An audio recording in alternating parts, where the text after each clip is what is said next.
A historic handshake. A mutual promise.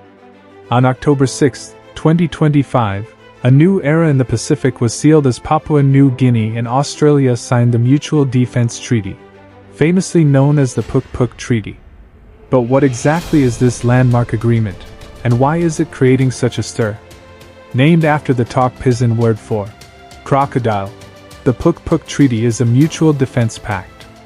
It is PNG's first ever formal defense alliance, and only Australia's second in 75 years after the ANZUS Treaty. At its core, it establishes a mutual defense commitment, meaning an armed attack on one nation would be considered dangerous to the peace and security of the other. The treaty is built on four main pillars: mutual defense and expanding defense cooperation. This cooperation includes enhancing the capability and interoperability of the two militaries, and providing a pathway for up to 10,000 Papua New Guinean citizens to serve in the Australian Defence Force. The official purpose is to protect the sovereignty and territorial integrity of both nations. Let's break down the advantages, especially for Papua New Guinea.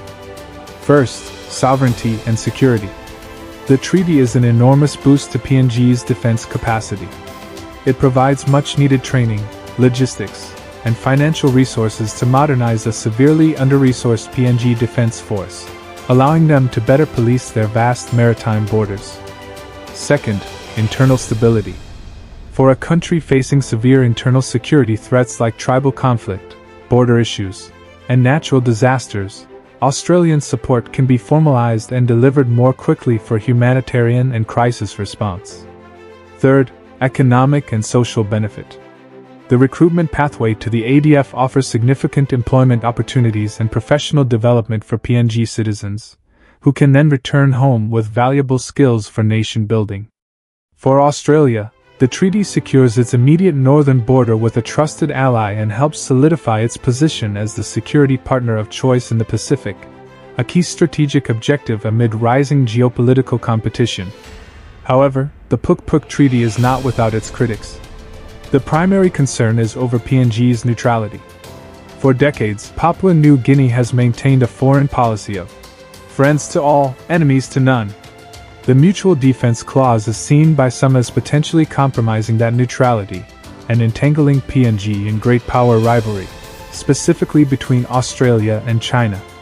A second concern focuses on national priorities. Critics argue the treaty is too focused on a conventional military build-up against external threats, which are not PNG's most pressing problems. They suggest resources would be better spent on domestic security forces like the police, and on addressing underlying issues like corruption and weak governance. Third, sovereignty and process. Some commentators fear the treaty could subtly erode PNG's decision-making freedom or lead to military dominance over its weak civilian institutions.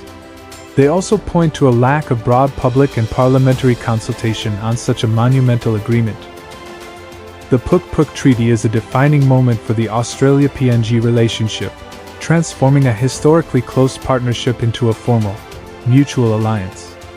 It promises stability, defense modernization, and new opportunities, but it also carries significant risks that will shape the future of security in the South Pacific. Its success will depend on an implementation that truly respects PNG's sovereignty and addresses its domestic needs first. Thank you for watching.